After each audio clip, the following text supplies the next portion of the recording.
Okay, so we've been looking on the internet and we've been seeing a lot of things that are being said about the Zeekr. So we need to have a conversation about that.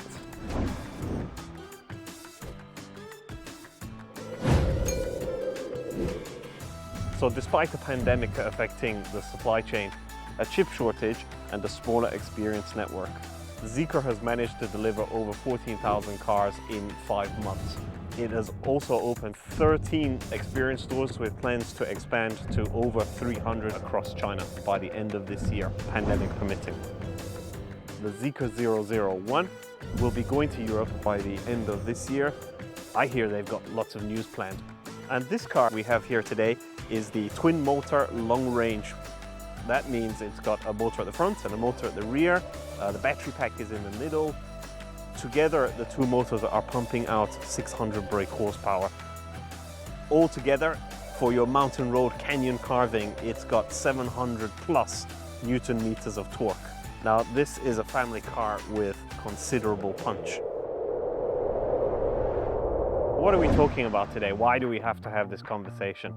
Even though we've delivered over 14,000 of these cars in China, I see that some people still have terrible takes based on internet science. Let us take you through some of the worst comments that we found.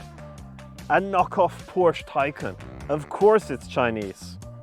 Does this look like a knockoff Taycan to anybody? Okay, comment 2. Why would anyone consider this over a Tesla? I don't know. Maybe it could be good quality, panel caps that aren't black holes or can be visible from space. The roof isn't going to fly off when you're going down the highway. The brakes work. It's not made in a tent. And it uses Mobileye for its autonomous driving systems, so at least you know it's reliable. Comment 3. It looks like that Fiat from 15 years ago.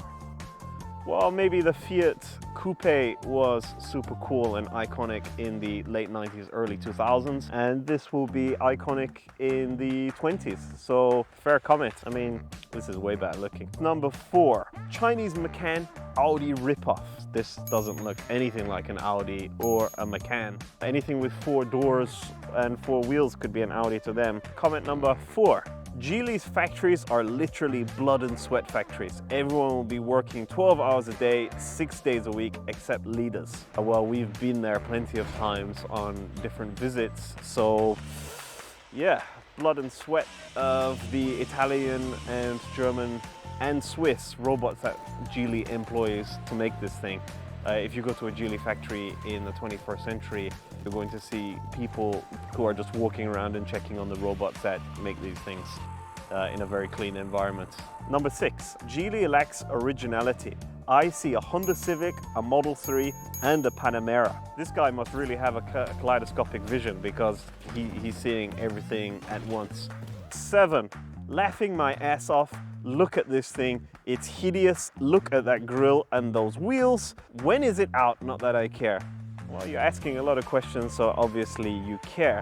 I'm looking at this grille, or lack of a grille, and I'm seeing only Swedish clarity, Swedish minimalism, and Hot Wheels. I like it.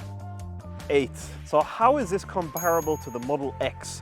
Because it's slower and smaller. Actually, the long-range X and the Zeekr have the same 0 to 100 times of 3.8 seconds. Only the plate is faster. For now, you never know, maybe Zeekr will make this faster. We hear that there's a possibility they're thinking of it. So that's that. This is the Zeekr 001, and these are the mean comments. It's been very fun to read all of them. Tell us what you think of the 001 in the comment section. If you're lucky and you're in Europe, you might get this by the end of this year. If you like the video, don't forget to like, share, and subscribe. Hit the bell button and we'll send you more content as soon as we can. Love you, bye-bye, kiss, kiss. Mwah.